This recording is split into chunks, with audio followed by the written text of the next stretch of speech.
Hello, hello, hello, and welcome to my YouTube channel. My name is Jameelah, and I am a master manifestor, and I'm sure you are too, because you're watching content like this. The name of this channel is Holistic Manifesting, because I believe in whole body, whole mind, and whole being experience when it comes to manifesting amazing lives, right? What I'm discussing in this video is the benefits of consistency. And I won't be long on this one because it's just one of those topics that's, cut and dry and real clear. We talk about consistency all the time. And when we discuss consistency, a lot of times we're talking about like the output of it and like what you can gain from it in different environments when you're being consistent with your behavior, right? We all know something like, weight loss. If we consistently go to the gym or we consistently do our 10,000 steps or whatever you have yours set at, then we can see, our weight either be maintained or either we can see it fall off, whatever we're looking for. If we're consistent with our eating habits, then we see results from that too. So it's the same thing. But there are even more benefits that comes with being consistency that we don't always discuss. And one of the ones that I enjoy the most when I'm being consistent is improving of my self-confidence. Like when you are able to depend on yourself and you're able to tell yourself that I can accomplish this thing if I'm consistent at it, if I work on it, if I keep on going at it, it brings your self-confidence through the roof. Because if you think about it, whenever something is not working out in our lives and we're trying really hard to make that thing happen, a lot of times it's because we've fallen off with the consistency related to our efforts to create the thing in our life, right? So if we have a plan for like, getting an educational certification or something like that, or either we're just, trying to get a technical degree or whatever we're working on. And I've known people that'll go for like a semester, then they'll quit again, then they'll go for another semester, and then they'll quit again. And so what happens in that process of not really consistently working on that goal, we lose our confidence in whether or not we can accomplish the thing altogether. And that happens with just about anything, especially things like finances, right? You say, I'm going to save this money. I'm not going to do this. I'm not going to waste money here. I'm not going to, use these credit cards, whatever it is you got going on. I'm not going to do that. And then you make a slip up here and then you're good for 2 weeks. And then you make a slip up for a whole week or whatever. What that does is weighs down on your self-esteem and self-worth. It makes you feel not good about yourself because you feel like you can't trust yourself. You feel like you can't rely upon yourself and depend on yourself, and like you've let yourself down. And so like no matter what kind of other letdowns there are out there, when we let ourselves down, that's like the deepest letdown. That's like the one that sticks with us the most. That's the one that people have the most trouble forgiving. We think we have a lot of trouble forgiving other people, but we really have a lot of trouble most of the time forgiving ourselves for being involved in things with other people. We were of age and all that sort of stuff, and we were conscious.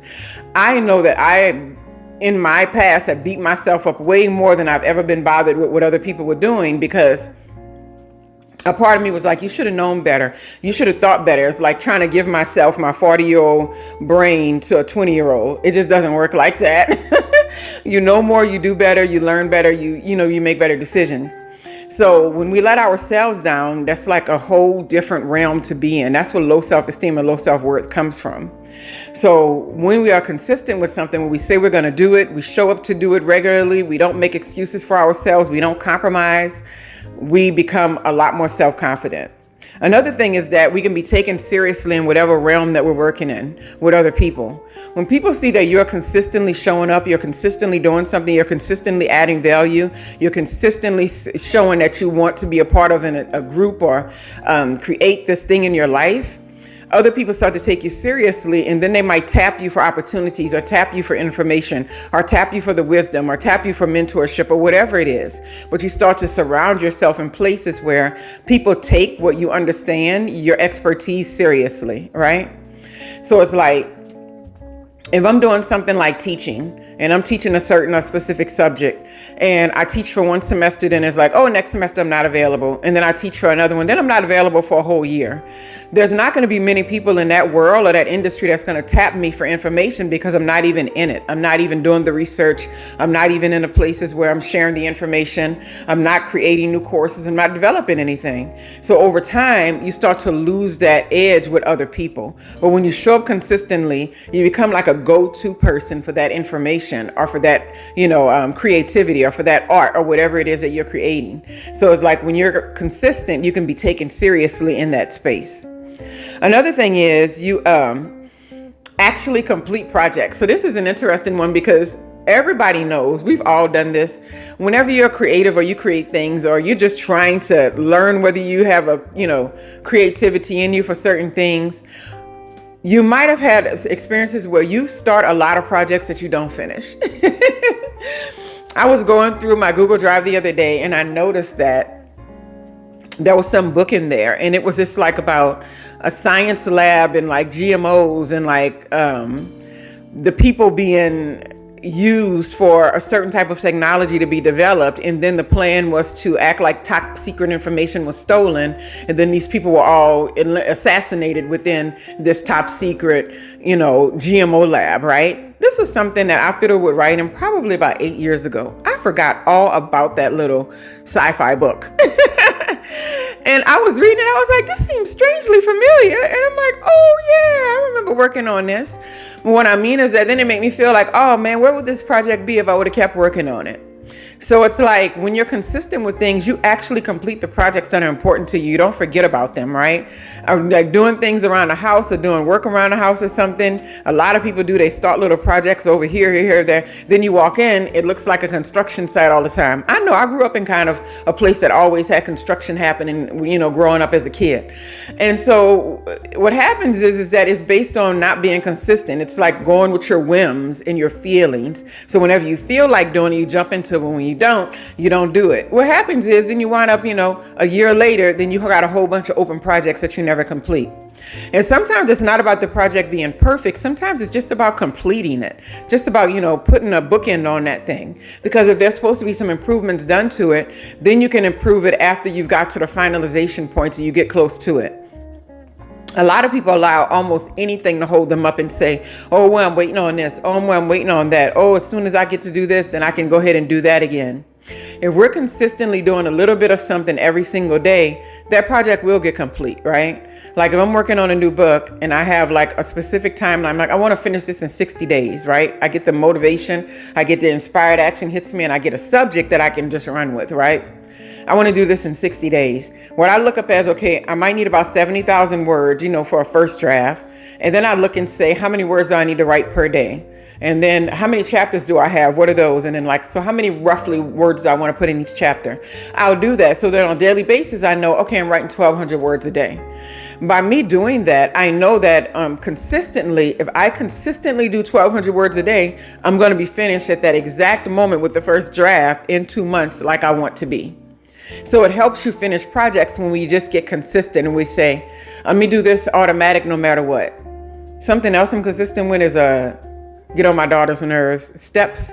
I'm real big on steps. I almost never not have 10,000 steps. It's got to be some type of extreme situation for me not to get those 10,000 steps in. And it's always something like either I'm traveling or something like that, something where I just couldn't get to it. But it's never because I'm sitting in bed at 10 o'clock at night and I'm like, girl, you can get those steps finished and I'm going to do it. Right. And because of that, I feel so good about my overall health and wellness because it's been something that I've been able to stick to for so long and it feels joyful to do it. Right. Another thing is you become financially abundant. A lot of people don't talk about that. Like that energy that it takes to, a lot of people do talk about it, but not fully, I guess. I don't know, but I'm talking about it today. That energy that it takes to get a project going or to do something consistently, that energy is like this overwhelming push to put you in a higher frequency, in a place where you are shifting your point of attraction to attract things that are more in alignment with how you want to live and where you want to go in life. And because most of us want a more financially abundant life, no matter what we want to do with the abundance, it creates that wave, that energy, that higher frequency that pushes us into those spaces. Like when we're sitting around and we do it a little bit for 1 week and then we stop, and then we do it for another couple of weeks and then we stop. It's like we lose the momentum each time. But when we're just consistent, this is what's happening. It's like we're getting that momentum going. We're not dipping anymore. We're just going straight up. We've shifted the trajectory to where we want to be. And like if the financial abundance is up here, we're not doing this anymore, trying to get to it. We're just like going straight up into the clouds of financial abundance. And then and then we get to hover there because that energy, that push is getting us there. And the push is the energy that's behind doing things consistently, staying disciplined, and like finishing the projects that you're working on. Because if we don't have those things in order, then we almost don't have anything to offer. And like becoming that go-to person, becoming that expert, becoming that consultant, whatever that is, right? So I think in life we would find a lot more contentment if we kind of just put ourselves on autopilot and was like, I'm going to do this thing no matter what. And you know what's so interesting about it? When you start to do it consistently and say you get like a month behind under your belt of it or whatever, you get to the point where your excuses are just never good enough. Because I tell myself that all the time. I'm like, every excuse in the book will tell you that you don't need to get those 10,000 steps in today. Like you did it yesterday. You've been doing it for a month. You do it every day. It doesn't matter. But at the end of the day, I feel like dynamite when I actually take my time and say, no excuse. Let me just go ahead and do that. It feels better. It feels good. Anyway, I hope you all enjoy this message and, try to find some consistency. I even see it with YouTube. Whenever I post regularly, or I make sure that I do these videos, or I make sure that I'm thinking about topics and having something to offer, my joy with doing it goes through the roof, right? And like the numbers are crazy. Like the numbers of like views and like new subscribers, like they double almost instantly. And so it's like people, they're like, what's the secret? The secret is literally consistency with most things in life. What's the secret to raising good children? Being consistent with your ways. What's the secret to financial abundance? Being consistent with your money management. What's the secret to, having a healthy body and being fit? Being consistent with your well-being practices. It's like, it's the same thing in almost every area of your life. We can't get around it. We always want to jump in sporadically and just do something and get lucky with it real quick. But that's like rarely the case. And even if you do get lucky with something sometimes, because I've seen this with like music artists, like they were unknown and they got lucky with something that they just threw out there. If they can't manage to maintain the consistency and the discipline that's needed to stay where they are, they just fall off the map and you don't even hear about them anymore. Right? So sometimes people can hit that spot. But if you don't do something with that spot, it's going to go away. Right? But for the vast majority of us, we got to work our way into something until we get to those places by using our consistency up front. I always say you're going to pay the toll before or after. You're going to pay it at some point. Right? So anyway, I hope you all have a wonderful, wonderful, wonderful day.